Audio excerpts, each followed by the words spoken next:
Salamat ate nga sa pag-welcome na to sa 2025 niya ako nakikauban ninyo o niya nakikuban ta karon sa dili nga kagabiyon mga kaigsoon. Salamat sa misay sa awit nga pinulong ka nato nga ano na yung indot nga ninyo dito mga kaigsoon. Usa ka pagutana nga reflection, usa ka pagutana nga usa ka linya nga gikan sa balaod nga kasulatan, usa ka pangutana ni San David mga kaigsoon. Usa ni San David nga ingon, unsa man ang ibalos mo sa Ginoo. Dili kabayran o salapi bisan bulawan ang kaayo sa Ginoo. Kinsa may mobayad sa Ginoo pinaging salapi. Lord na ako'y butang na to 5,000 ako ning ihatag sa imo. Dili paigo mga kaigsunan, di ba? Pero matod pa sa kapusan na ingon, ihalad ko nasa ganito, ang kinabuhi ko ihalad ko kanimo. Very amazing kayo mga kaigsunan. Very nindot kayo tungod kay bisan di pa kabayad sa Ginoo, pero ang minsay sa ingon, ako ihalad ang ako kinabuhi diha kanimo Ginoo. No? So dili pa ta magpadayon mga puta.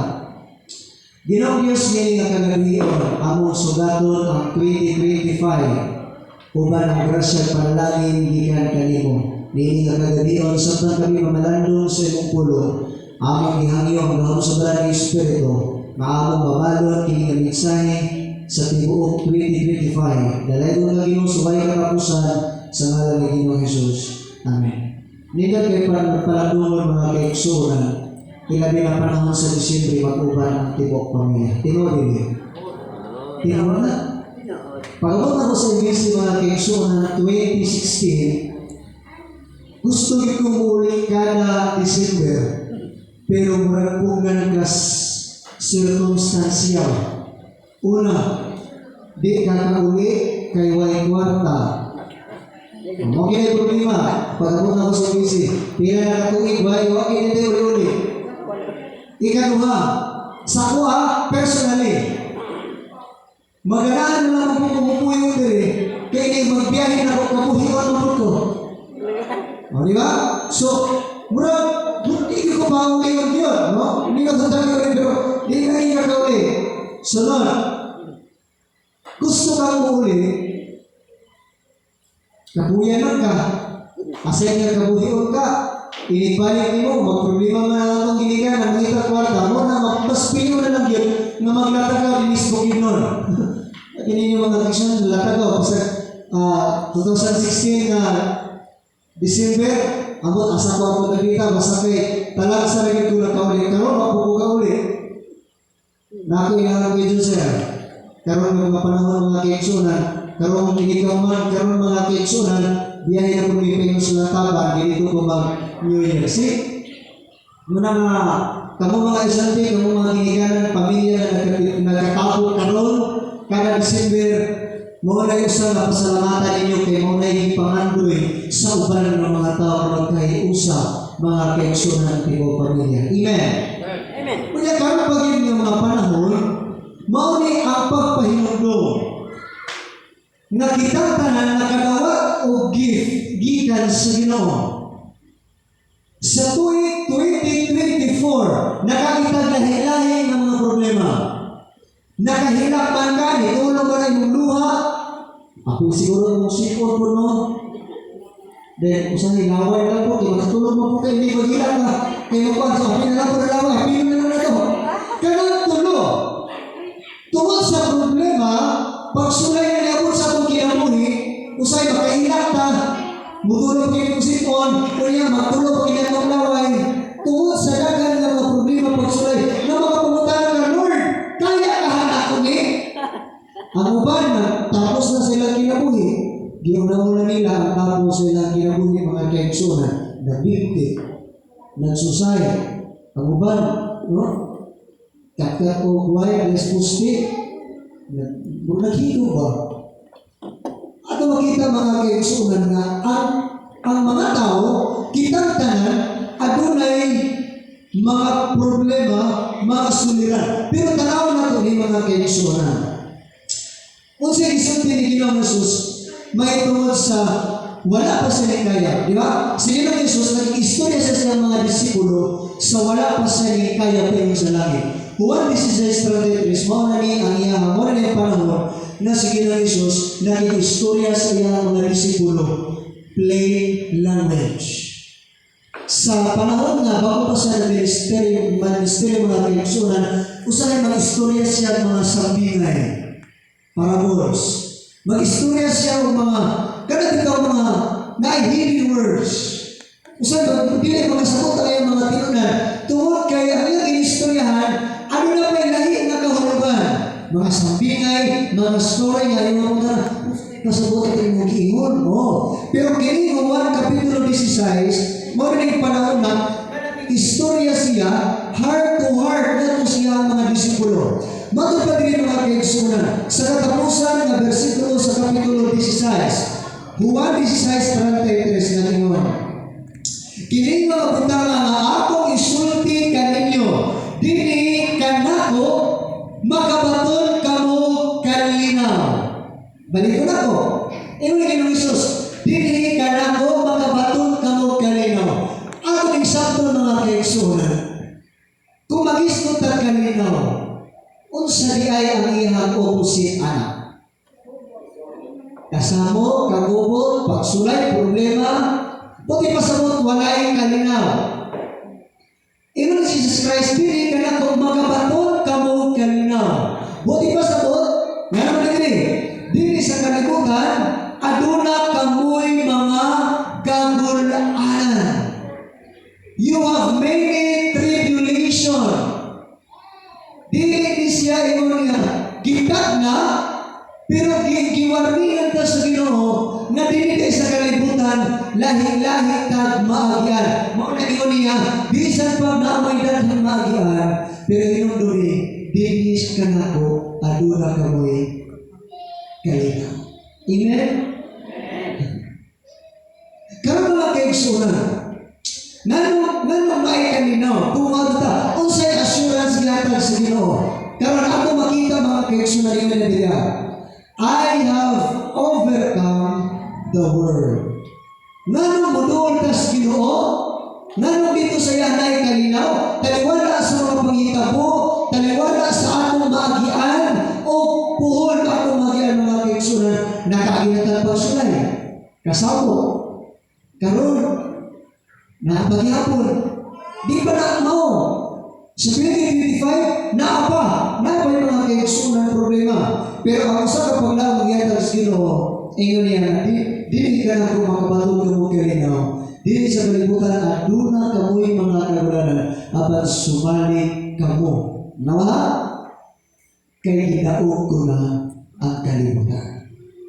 Mungutang ako ninyo, asa makita ko ato kung gusto ta magmadaw ko sa Ginoo. Abi niya mga kaigsunan, pag-inom sa Ginoo sa niya na namatay si Kristo, nabanhaw, nagmadaogon siya, demudol ta siya, kanang pagkatapos sa 2024, karon kay 2025 naman, no? Kinisalot naman. Sa 2024 mga kaigsunan, gikan sa January, hangtod karon, ginina, suppose, ginina, reflection lang siya nga kita nakaambing sa galaw ni Kristo. Usa lang siya ka-practice. Nga naman, nga rin mo practice. Kaya pag 2025 na naman po yung problema. May practice mga kaigsunan. 2022, nagmadaw mo ta. Nagya mo tayo kitawag mo pagpasalamat sa Ginoo. Kaya nagmadaw mo ta. 2023, 2024, nagmadaw mo ta.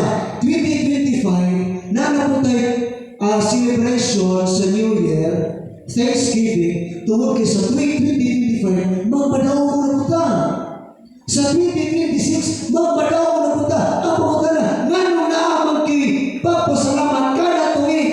Kaya ba naman mga kaigsunan, nga kung ang December reunion, dili man kita naman magkayo-usap, nga nang practice na ka na December 2024 na ay reunion, mga pasalamat, 2025 na po, kay puhon dito sa langit, adunay dako nga reunion.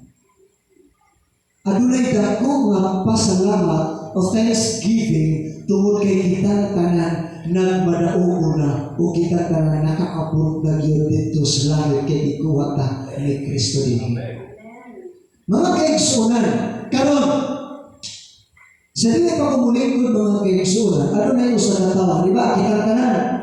Ano na yung tawo. Samtang siya nabasa mga kaigsunan kung usa ka book. Sa iya nabasa siya, ganahan siya, naglingkod siya balay, dito siya sa patawan, kinagawa sa book, kanabang story.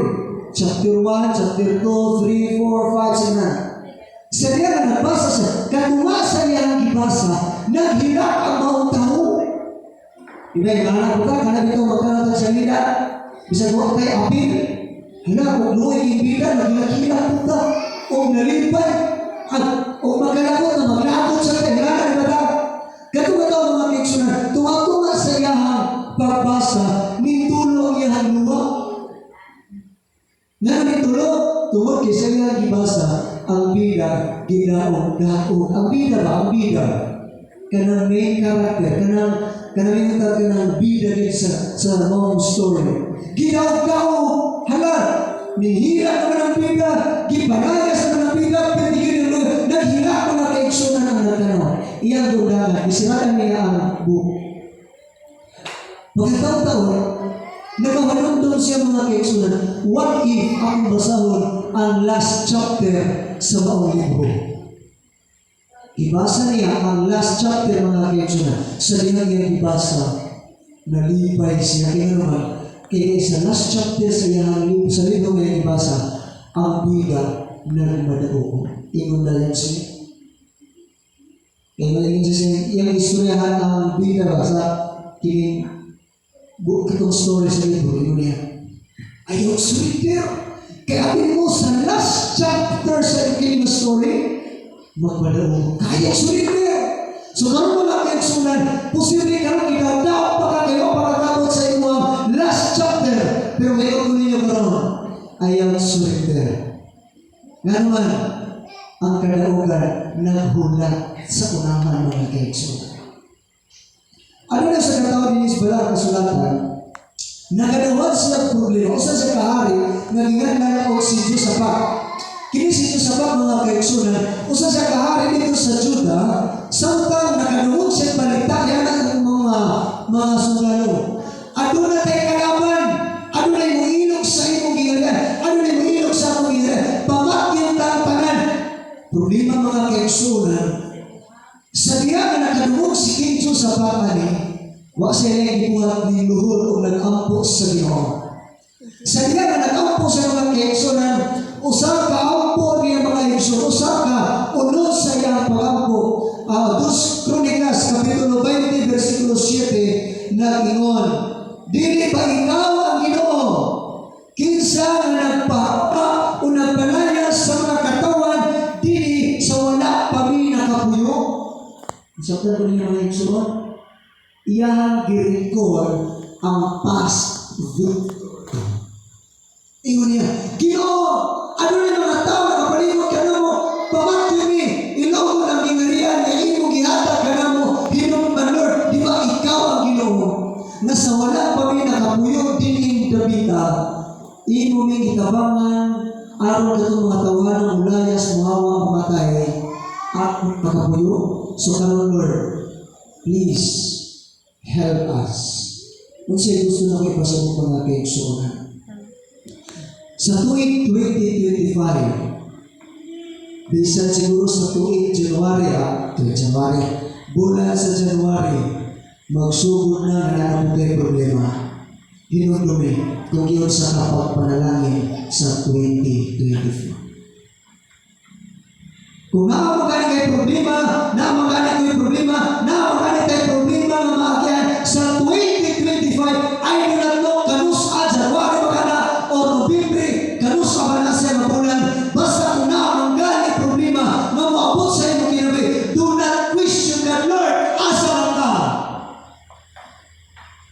Pangutana sa Ginoo, Lord, kung sa iyong plano, imo kong gitabangan sa 2024, I survive. Karong 2025 na ako'y problema. Kung sa man ang imong plano sa akong kinabuhi, Lord, kabalo kong di ko ni kubiya, imo na anak. Dili kay pag naay problema, sige basol sa Ginoo. Makakila ka may problema, sige basol sa Ginoo. Karong adlaw, grabe mo pasalamat sa Ginoo kay birthday. Birthday mo ka na hapag ka ba? Birthday mo busog ka. Pagkasunod ka adlaw, nabas mo ka, mamutangan ka. Lord na naman eh. Pag ako pa yung Ginoo, pakapakot ko ang microphone. Ha? Dili mo makita ang kaluoy sa Ginoo sa panahon na ikaw naglibay-libay. Mauna nga pa yun, kung nakong tanan mga kaigsunan, sa 2025, do not question God, do not blame God, but be grateful. Why? Singon sa LGY mga kaigsunan, you have nothing to fear for the future, except you forget how God lead you in the past. Wa tayo kabalakan sa atong kaumaon, nagagi ka pagsulay, ayaw kabalaka, nagagi ka mga problema, ayaw kabalaka. Ang atong kabalakan, kung malimot ta, nga ang Diyos na panalangin nato sa 2024, 2022, o sa lain pa ng mga katuligan. Mga kaigsunan, dili natong sunod ang mga kaagi sa mga Israelites. Hinugtungan nato mga kaigsunan. Gipagawas sila dito sa Indo para dili na sila mahimong ulipon sa taga-Indo. Sa diyan nakagawas na sila, gitagaan sila, gipawalanan sila ng mana. Giwaw sila, sige sila pamutana sa Ginoo, sige sila Christian sa Ginoo. Hangtod na nadugay ang ilang pagpuyo sa kamingawan tungod sa kagahit nilang ulo. Natabunan ang ilang mga mata aron dili ma-recognize ang kaluoy sa Ginoo. Ang ako pag-ako mga kaigsunan sa 2025 na ablihan sa Ginoo ang atong mga mata. Sa panahon na kita adunay problema, makita nato kung yun sa pagpanalangin sa Ginoo sa piyagi ng mga Katoliko. Ang akong pag-ako sa Ginoo, ablihan ang atong mga mata aron makita nato, makita ang tanan, gikaluyan sa Ginoo. Napasmuta, pero wag na gikalimtan sa Ginoo. Nabalaka ka, nag-orta, nag-problema, naghilaka, hinumduri na ang Diyos. Dili malipay niya itong nagmasulukon. Hinumduri na ang Diyos kanunay nakiuban sa ato. Sa panahon na ikaw ano na yung problema, gisakuwang ka, giaga ka sa Ginoo, aron kitang tanan. Dili mapagpag na ito sa kadautan. Kung lang sa tanan mga kaigsunan, ang Diyos naghatag o grasya, kitang tanan na luwas, pinaagi sa atong pagtuo, o gana, dili na atong gibayran sa Ginoo, kung dili gasa na libre, gawas ni libre, walay bayad. Hindi nga nagabiyon mga kaigsunan ang painundol sa Ginoo na natong tanan. Na kung kita makasinati na pulong problema sa 2025, please do not forget how God bless you 2024. May kubigan na ito. Amen.